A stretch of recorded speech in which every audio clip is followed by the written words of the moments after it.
On today's Locked on Thunder podcast, why the Thunder's mentality will not change heading into this regular season. Who in the NBA do you trust the most to rack up regular season wins?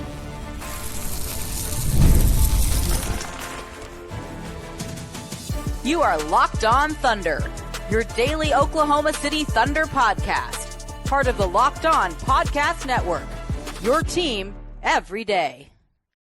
Let's get it going on the Locked on Thunder podcast, on the Locked on Podcast Network, your team every day. I'm your host, Rylan Stiles. Follow me on Twitter at Rylan_Stiles. Follow the show on Twitter at LO Thunderpod. You can find me at Thunder on SI as well as a beat writer over there. Joining us today is Brendan Rahbar, DailyThunder.com, 1077 The Franchise, media luminary. We're talking about the NBA regular season. We know that there's certain teams you trust more than others. Who do we bank on getting a ton of wins this season? Has the Thunder's mentality changed at all about that regular season? On today's show, your teams every day. For you everydayers listening, thank you so much for making us your first listen every single morning, every single day. We're here for you, talking Thunder basketball. Brandon, we've been potting about once a week on average, getting through the offseason, and now the light is at the end of the tunnel. You'll have the Sam Presti presser soon. We'll have media day. We'll have training camp. And once you hit training camp, it's back. Everything's back in full swing for the Thunder. A very short offseason, but how was it, Brandon?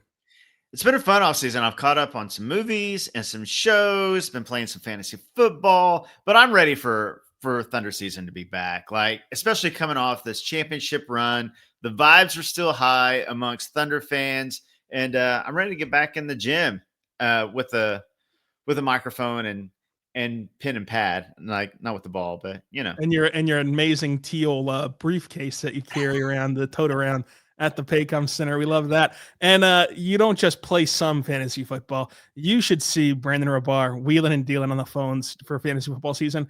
I think that his phone's more active during the fantasy football season than Sam Presti's is at the trade deadline. This guy has 10 leagues to juggle around. They all have different rules. Oh, I'm rooting for this guy in this league, but rooting against that guy in this league. It's amazing to watch him work and do it in between dead balls at Thunder games. So we'll have to get some behind the scenes footage of that. And Brandon, I hope that your fantasy season's going much better than mine. I think I have one win combined in the 3 leagues that I'm in, but nonetheless, we're still here talking Thunder basketball. And the Thunder have had the 1 seed in the West 2 straight seasons. And on paper, I mean, they have the deepest, most talented team in the league. Everyone's going to project them to get the 1 seed for the 3rd straight season, which would be an impressive feat in and of itself. They won 68 games a year ago while dealing with a ton of injuries in the regular season, more healthy in the postseason than they were in the regular season, which is a very strong feat in and of itself.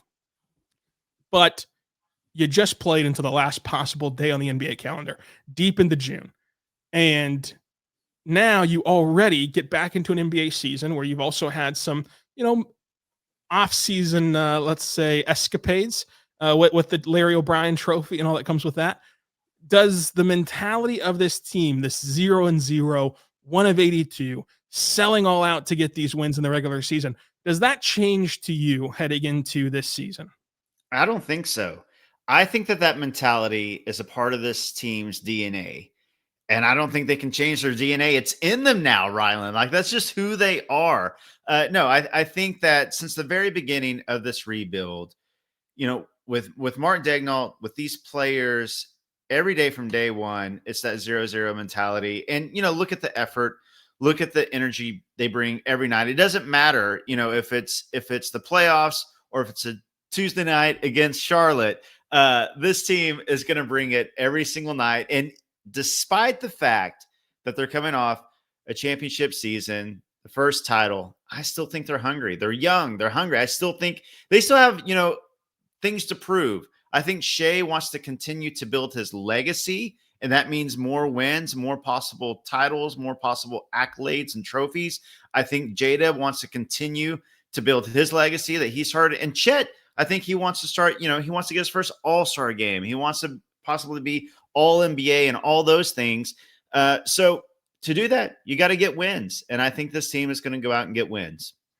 They're young, scrappy, and hungry. And I think that with this team, it is in their DNA. Whenever the ball is tipped and there you are, they're going to be playing all out every single night. The only thing I could see possibly changing is something that Alex Caruso mentioned in the finals of like, yeah, a lot of those things that happened in the regular season where he was missing games. And, to be honest, we fielded a lot of comments from fans, Brandon, about people's exhaustion with Caruso not playing a ton in the regular season. But he put it perfectly of it was the Thunder saving him from himself because he plays a very taxing style of basketball. And when he's out there, he doesn't know how to throttle back on that dial. And I think that that's the same way for every member of this team. Whenever they're out there, they're going to play as though it's game 7 of the finals. And that goes for any single game in the regular season. So on back-to-backs, could you see them not play Caruso? Could you see them rest Chet Holmgren? Sure, you could see that a little bit, but I don't think that ultimately it will detract from a ton of wins from what this team should be able to get. I would still hit their over on the over-under for wins with our good friends at FanDuel. I'm still in on this team being the number 1 seed in the West because of the identity of this team that was laid way back when they were a 20-something win team. Like, even back then, you can go pull quotes from Mark about 1 of 82 and 0 and 0, and he laid that foundation so strong that it's just a part of who they are. And so I think that with as deep as they are for even in those games where you don't play Caruso or you don't play Chet or you don't play whoever, you're still going to have enough to win most games. They got investigated last year, Brandon, for resting 2 players, and they whipped up on the Portland Trailblazers with a triple-double from J. Will. And at the time, the Blazers were hanging around in the play-in race, and they were playing great basketball since January 1st at that time, and it still didn't matter against this Thunder team because that's how overwhelming that they can be. I also think that you look at this defense, and that's going to travel, that's going to play every single night, and what you mentioned is key too. This is not a team that will rest on their laurels. They're a team that is still determined to improve their individual stock because of how young they are, because of how relatively unproven they are, even with a championship in hand. Like Chet Holmgren, for example, he's never made an all-star team. He's never made an all-NBA team. He's never made an all-defensive team. Like, that stuff matters for your next contract. That stuff matters for your individual legacy. Like, that's going to propel him in the regular season. Cason Wallace, if he has a breakout season and takes the next step in his game, that opens up brand new doors for him financially this offseason. You look at SGA, like you mentioned him. He's someone who's continued to climb. He's progressed every single year. We haven't seen him plateau yet. I'm not going to bet against him. I'm not going to bet him plateauing until we see it happen. And one MVP is not the goal. Like, one championship is not the goal for SGA. Like, he wants to be among the greats. And so with his natural talent and that kind of drive, you don't want to put anything past him in this regular season. And it goes all the way down where it's like, even the guys who just got paid, AJ Mitchell and J. Will, they're on really, really fortunate contracts for the Thunder, and they're playing for their next contract you're playing a team-friendly deal right now, but if you expand your role and you expand who you are as a player, then you get a bigger lump sum of money here in a couple of years. So I just think that it's all lining up perfectly for Oklahoma City from the depth perspective and the talent perspective to not take a single step back, and I still trust them the most to go compete every single night in the regular season. Whereas you look at other teams who are perhaps more veteran-laden, perhaps have proven to you that they don't care too much about the regular season, that even Denver, like the talk of Denver right now is like that they're gonna finally buckle down and try to win a lot of regular season games. I'll believe it when I see it, that like they're gonna go out there and try to risk it all and win every single game for 82-game season. I already have that built-in trust with Oklahoma City, with Cleveland, with teams like that. So we'll see how this season ends up shaking out, and that's why I want to get a baseline right now. Who do you trust the most to win regular season games? We're going to draft every team in the NBA. We're going to keep track of it throughout the season. And whose ever team, mine or Brandon's, wins more games this season, the other one owes them a trip to a coffee joint of their place and a nice cup of Joe. It'll be a lot of fun. We'll have a vlog at the coffee spot at the end of the year, and we'll be paying the cashier, and we'll be telling them, yeah, I'm paying for his coffee because of the dang insert in here that you drafted way too high and ended up not having a successful season. So it's going to be a lot of fun. Let's draft the most trusted teams who's going to win in the regular season coming up. First, Brandon, I want to tell you right now, my good friends over at 5 Hour Energy. Go check out 5 Hour Energy today because caffeine just got a huge flavor upgrade. 5 Hour Energy shots deliver fast, tasty caffeine in 17 bold flavors. Each 2-ounce shot contains the amount of caffeine as a premium 12-ounce cup of coffee, plus B vitamins and nutrients with zero sugar for zero crashes. What I love the most about them is how portable they are, Brandon. They're big, tasty, but tiny shots with big taste, but a tiny shot. You can take it anywhere. You can put it in your pocket, in your book bag, in your teal briefcase, whatever you need to transport it around. You can do that with 5 Hour Energy. Take these shots anywhere and use them and deploy them whenever you need that boost of caffeine, that boost of energy. Enough with the boring, flavorless caffeine. It's time to give your caffeine a flavor upgrade with 5 Hour Energy shots. Get your favorite flavors that you love and even try some new bold flavors at any store that you need to and online at 5hourenergy.com or on Amazon today. Check it out today. That's 5 Hour Energy. We're back on the Locked On Thunder podcast, on the Locked On Podcast Network, your teams every day. Let's draft the teams we trust the most to win regular season games. Brandon, I'll give you the floor for the first overall pick. Oh, you're going to give me pick number 1. Thank you, Rylan. So I get 15 teams, you get 15 teams, and we're going to add up all the wins at the end of the season. I like this. I mean, I got to go the Thunder here. I know it's hard, very difficult, and very rare for a team to finish the number 1 seed 3 seasons in a row. But if there's a team that's going to do it, it would be this Thunder team. And, all the reasons that we stated before the break, but then also, they have not hit their collective prime yet. Like J-Dub, Chet, Case and Wallace, all these young guys should get better. But then also you look at last season and all those wins, and they did that with so many injuries. Chet missed 50 games. Hartenstein missed so many games. Caruso, J-Dub, and of course, you can't factor in, you can't predict injuries.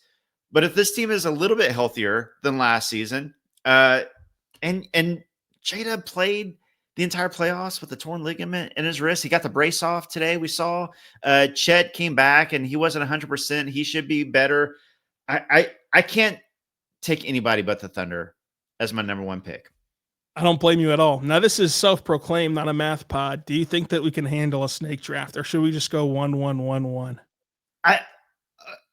I think it would be more fair to do a snake draft for your because I would I would have an advantage because I would keep getting So I think in fairness, you should get 2 in a row. Let's try it. I'm gonna go with my second pick, the second pick in the draft, my first pick, the Cleveland Cavaliers. That's what I would have taken. There's some great options on the board, and Cleveland does have a little bit of injury concern heading into the season.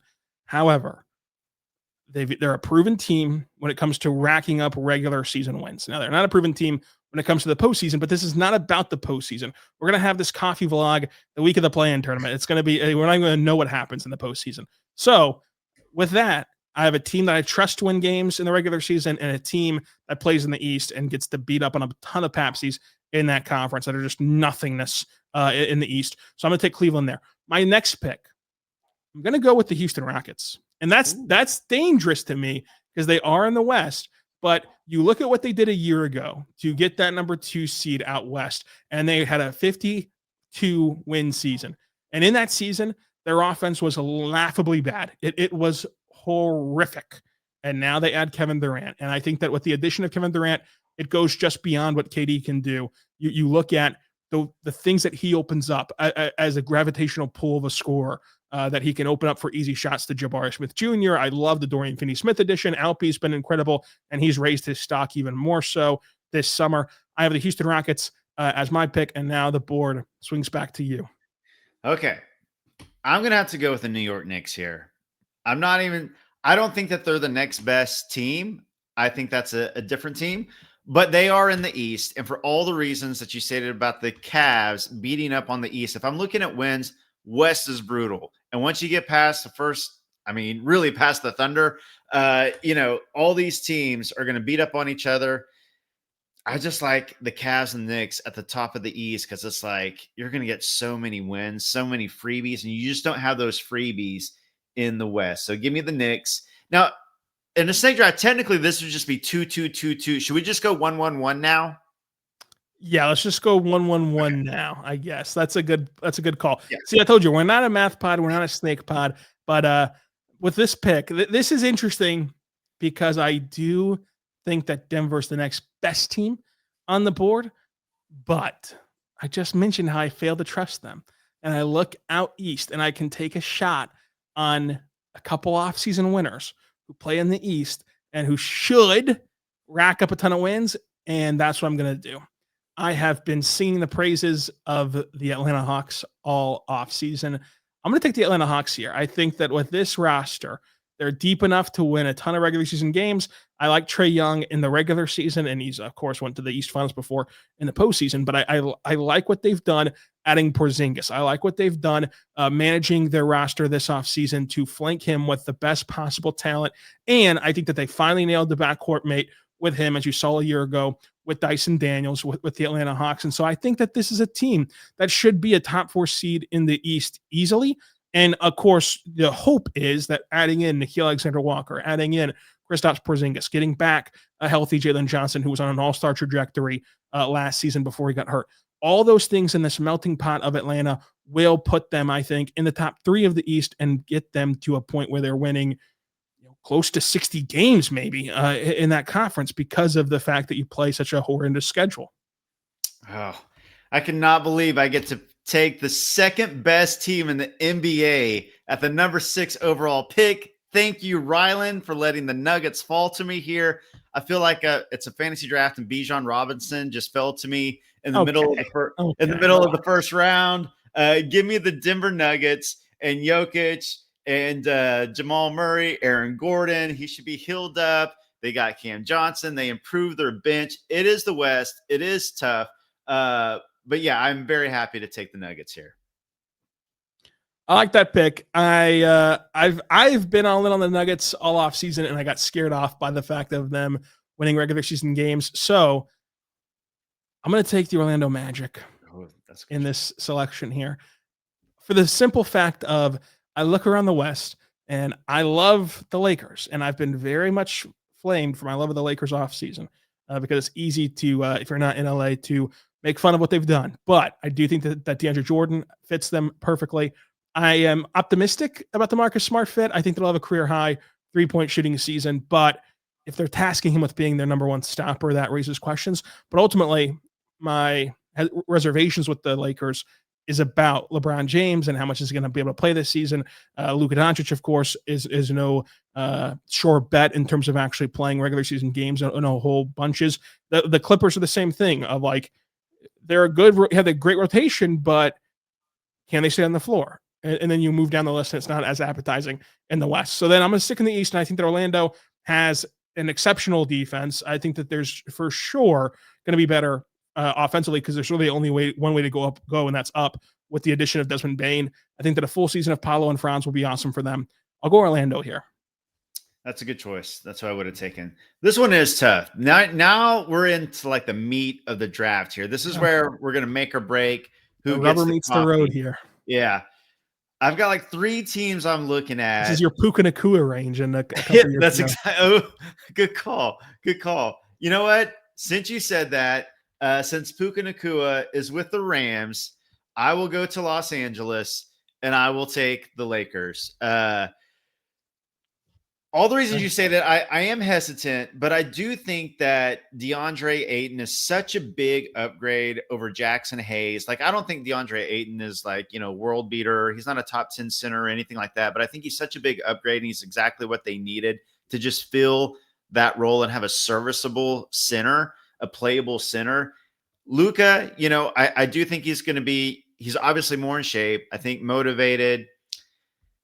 You still got Luka, LeBron, and some solid role players. It's the West. It's tough. You could select like 4 teams from the West in this spot. I'll go with the Lakers. So my thing here is I don't feel great about it. I respect that.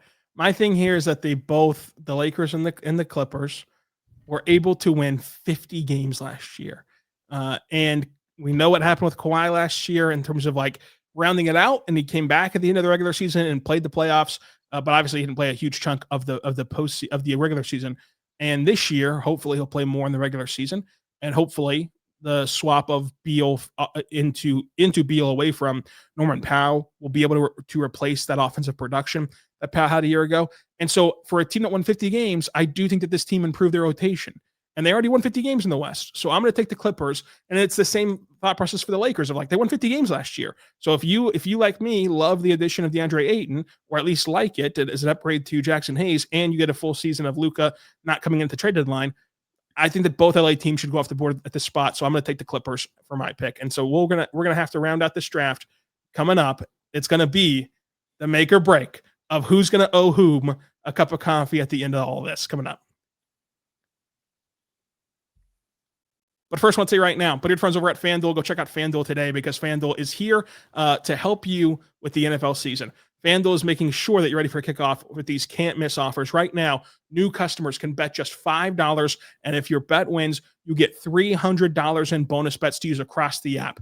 FanDuel makes every game more exciting, whether you're watching your favorite team or just keeping an eye on your fantasy lineup. You can make the games and action even more interesting. If you're ready to play, go download the FanDuel app today by visiting FanDuel.com to get started. That's FanDuel.com to place your first $5 bet. And if it wins, you get $300 in bonus bets to use across the app. If you're only into the NBA, don't worry.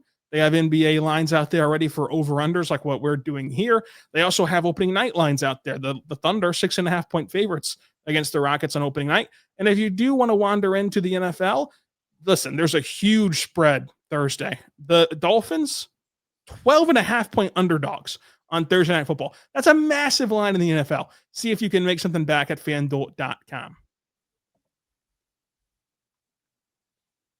So, Brandon, our teams in the regular season wins draft, who do we trust the most in the regular season to rack up these wins with a cup of coffee on the line? Your team is OKC, New York, Denver, and the Lakers. My team is Cleveland, Houston, Atlanta, Orlando, and the Clippers. Where are you going next? Next, I'm going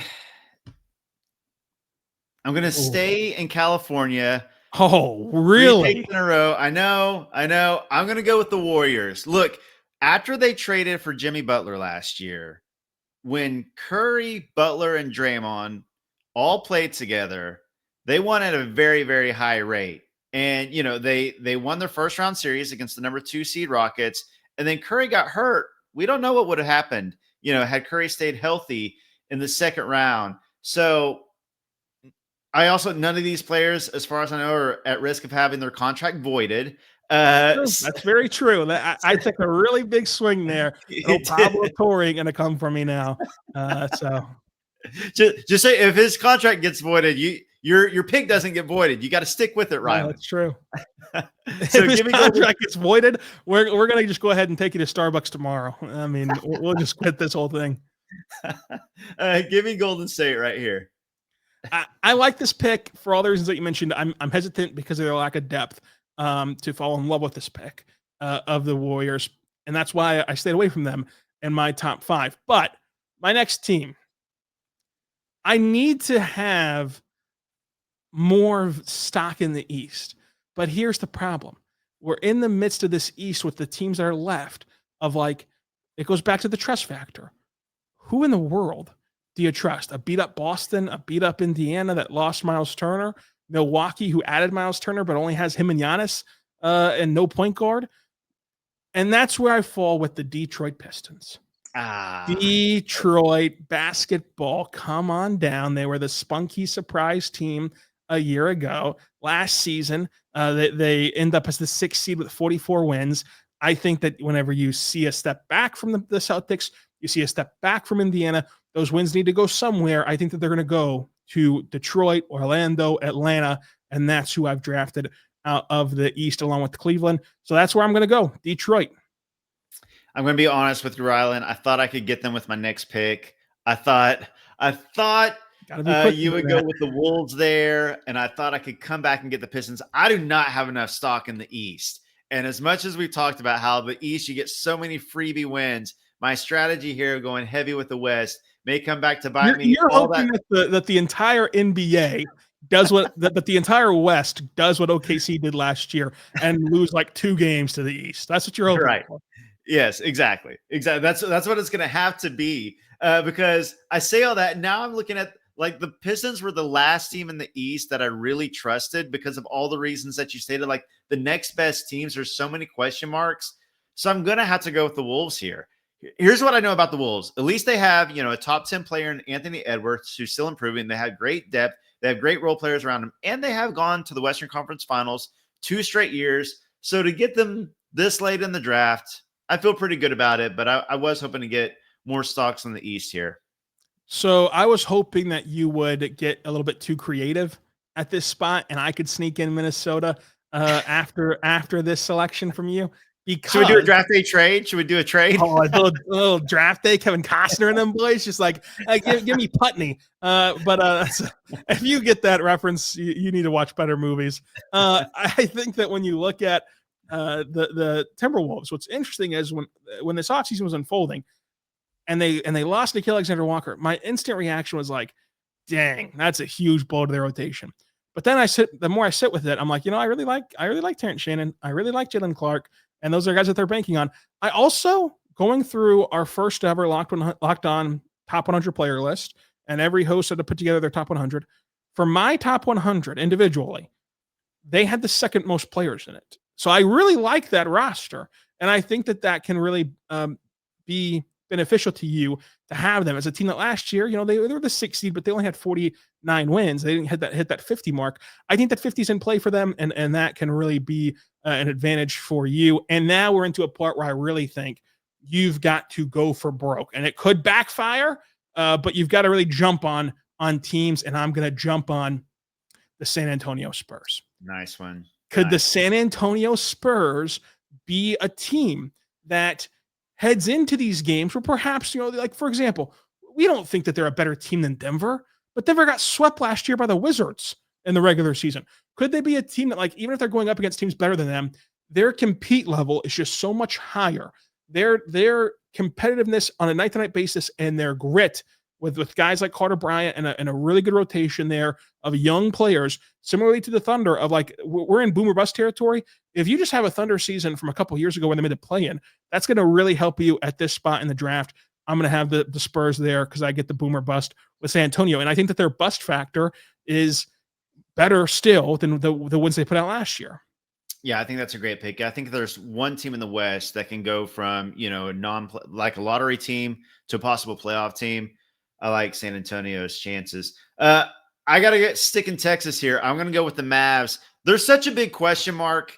They're a big question mark. We don't know when or if Kyrie is going to play this year, but we do know they have Anthony Davis, Cooper Flagg, PJ Washington, Derek Lively, Klay Thompson. Like they've got a lot of players. And if Kyrie were to play, D'Angelo Russell, if Kyrie were to play, then I get a steal here this late. But I feel pretty good about the Mavs this late. I think they're going to try to make the playoffs this year. Like, yeah, the vision, Nico's vision. I think a part of that vision is trying to make the playoffs this year. His vision was much like yours in this draft. Luck into the first overall pick and and call it some grand prophecy that was forecasted upon you. That would have been my next pick. I think that their defense is legit. I think that the hope here is Kyrie's back at the All-Star break. And right. What's the path to wins until then? It's grinding out games defensively, which I trust Dallas to do wholeheartedly. And can they get just enough offense? Can they get a healthy enough Anthony Davis to get them wins until that time? I think that they can. I think this is a good bet. They would have been my next pick.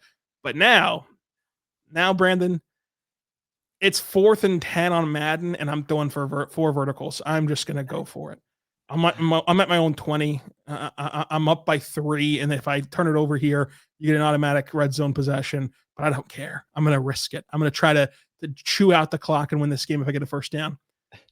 I'm taking my Philadelphia 76ers. Ooh. Here they come, Philadelphia on the run. Stand up and cheer. My Sixers. 1, 2, 3, 4, 5 Sixers. I've never once in the history of this show, Brandon, going back to May 2020, picked Philadelphia to finish worse than 3rd in the East.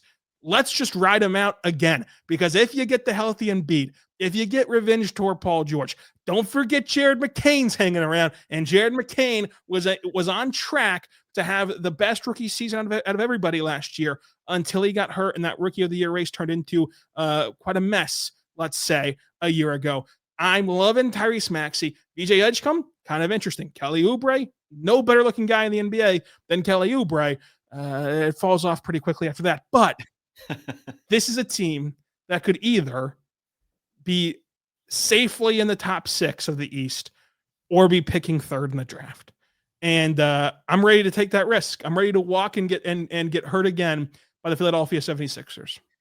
Going back to your Madden analogy, I think you just threw a pick 6. Oh, or maybe a pick 76 or no, I do like that. You got to go upside this late. Like this is where, like, if this were a fantasy football draft, you're like looking at some like high upside, like unknowns, like why not roll the dice, and they were kind of the last. I think there's a couple more teams here that could be high upside, but if it were to all to come together and we got one last healthy run from Paul George and Joel Embiid, then I do like this pick. I do like that pick. But I also like that you left me the Celtics.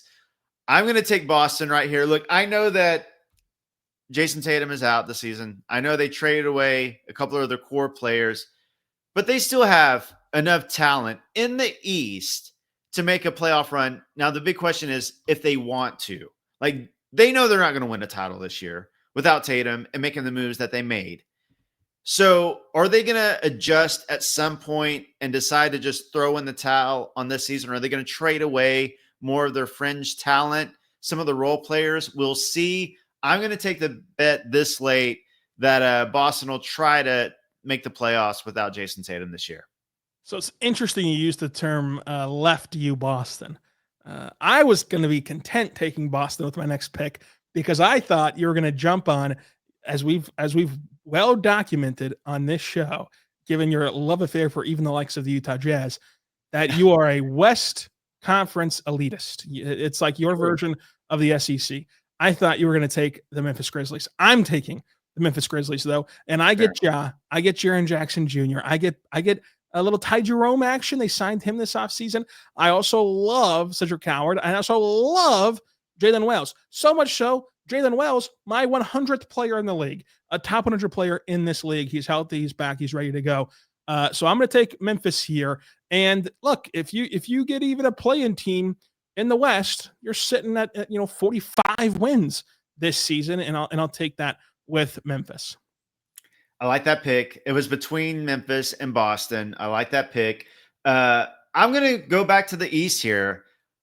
I'm going to go with the Bucks. Look, they do have Giannis, and in the East, that might just be enough to get you to the playoffs. Like, I mean, I know they have guard issues, but they have Giannis. They have Miles Turner. That may be enough. Like, those two bigs may be enough to get you to the playoffs. They're not going to tank. I mean, you got Giannis in the East. They'll at least go for it. We know that. So give me the Bucks here. I like that pick. I like my pick better, though. I'm going to go the Portland Trailblazers. I think that with Portland, you can see them being the, at worst, 12th seed in the West, at best, a play-in team, and still to be in a competitive 12th, might I add, to be in that play-in race.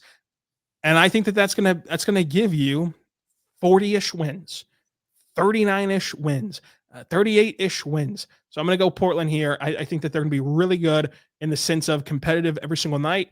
They're going to lose some games because they're just not as talented as other teams. They're younger than other teams, but they're going to win enough to make this still a valuable pick at 10 for me on my team. So I go back to you on the board. I like that Blazers pick a lot. They're fun to watch. They're so scrappy and they fight hard. They kind of remind you of the Thunder from a few years ago when they were first starting the rebuild, and they just sneak up on people. And they got some good young talent there. I'm going to go with Miami Heat, though. In the East, you got Bam, you got Hero. It's not much, but they are always like a fringe. Like, you can count on them to be like that number 8 seed, like every year. Just like bank it. No matter what happens, no matter who's getting better, who's getting worse, you just look right in the middle of the East and count Miami in at the 8 spot. So I'll take a playoff team in the East.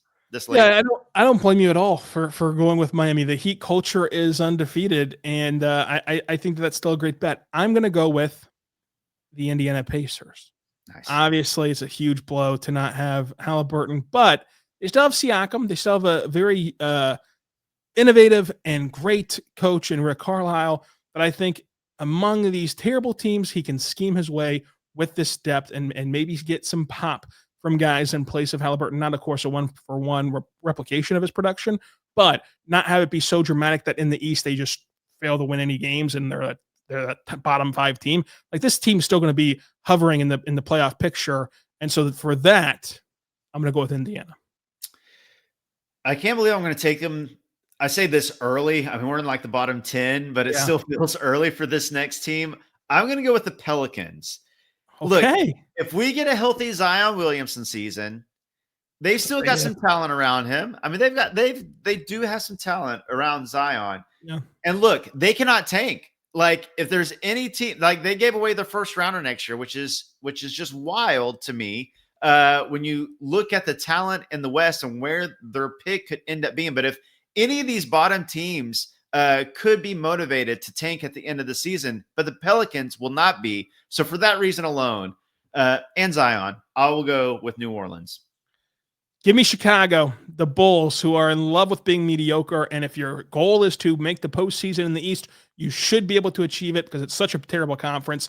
And I think that Josh Giddey has all-star potential this season and has a really good chance to make the all-star team. It was my hot take this summer that he will make the all-star team. He just got paid handsomely. I liked what we saw at the end of the season last year from him, from Buzelis. And I think that this Bulls team can be in the East postseason in some capacity. And they won 39 games last year. I expect them to get to that 42 mark. And at this point in the draft, it's kind of all you can hope for. I'm going to go with the Kings. Yeah. Look, this is still, a team that made the playoffs a couple years ago. Yes, it's changed, but you still have Domantas Sabonis. You still have, for now, Zach LaVine. You still got some solid players around them. They may add Russell Westbrook. So this late in the draft, I feel pretty good about Sacramento. Yeah, and Sabonis is a ceiling raiser for teams since he's became the flushed out player that he is. I'm going to go with Toronto because one of these East teams has to hit, and Toronto seems to be in the same spot as Chicago of like they just refuse to fully bottom out, and they have a lot of interesting players, and with interesting, it's very boomer bust, but like they have Brandon Ingram, who they got at the trade deadline. They have Scotty Barnes, who people are in love with. They have Emmanuel Quickley, RJ Barrett, backup portal. But past those guys, they have Colin Murray Boyles, who's a very popular name in the draft this year for Thunder fans. They have Grady Dick. They have Jacoby Walter. They have my guy, Jonathan Mogbo, Jamal Shedd. Like, I think that this team has players who can pop possibly enough in this Eastern Conference to what if they just jump to the 8th seed and they win 41 games this season. And at this point in the draft, I trust them to do that more than I trust the teams remaining. I like that pick a lot. I'm going to go with Phoenix here for one reason only. Devin Booker is the best player. What? Jalen Green. Oh, yeah, no, that's look, Booker is the best player of all the teams remaining. He's going to go out there and try to win. Phoenix may have other ideas, but for now, give me Phoenix right here. Give me the Washington Wizards. Ooh. How about Will Dawkins and them boys? How about Keyshawn George? How about Bub Carrington? How about Alex Sarr? How about these whiz kids with Bilal Coulibaly? I think that Washington, if they want to be, and if they have an appetite to be, could get to the play-in in the East. Ooh. And that's a big leap for them. I hope that they make it. I'm going to go Washington. Ooh. I'm going to go with the Hornets just because, I mean, if look, they actually have some talent. Like, as much as people talk about the Hornets and how bad they've been, all that stuff. If you just look at the roster, you're like, there's some talent here. I mean, you got LaMelo Ball, you got Brandon Miller. Like, if they piece it together, stay healthy in the East, they could be a not bottom 3 team. Yeah, that's a really good. I think that we made the right final picks of Washington. I'll take the bet on Washington. You take the bet on Charlotte.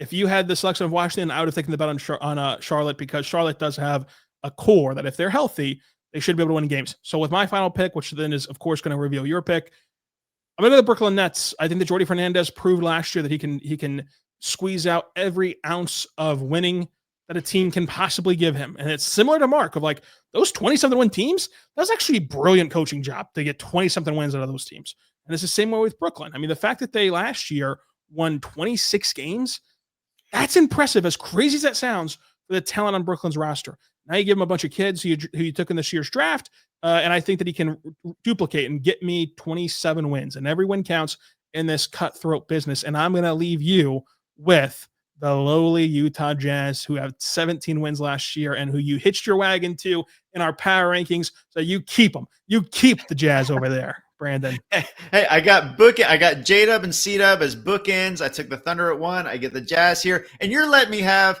the player that sent Jokic home in Eurobasket. I get Lauri Markkanen. Oh, yeah. Congratulations. First time he's ever won anything.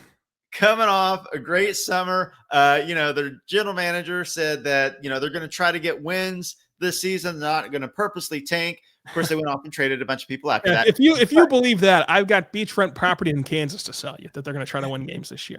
Hey, I'm going to sell all my draft picks. We may have trades later or anything, so I gotta pump them up. Give me the Utah Jazz with the last pick. Should we set a trade deadline for these teams at like Christmas? And it's like you can no longer swap teams. Christmas trade deadline. Let's do it. Okay. And every time, whenever I come on here, that will be the opportunity to make a trade if we want. That's fair. The only thing I have a problem with that is we're going to need to bring on an intern accountant, because you need to keep your wins whenever they're on your team, and then lose the rest of the wins once you trade them, and that's a lot of math for someone who went to a lot in public schools. So we need an intern accountant. Put your applications down below. Thank you so much for listening to Locked On Thunder. Anywhere you get your podcast from, including on YouTube. And until next time, be good and be good to one another.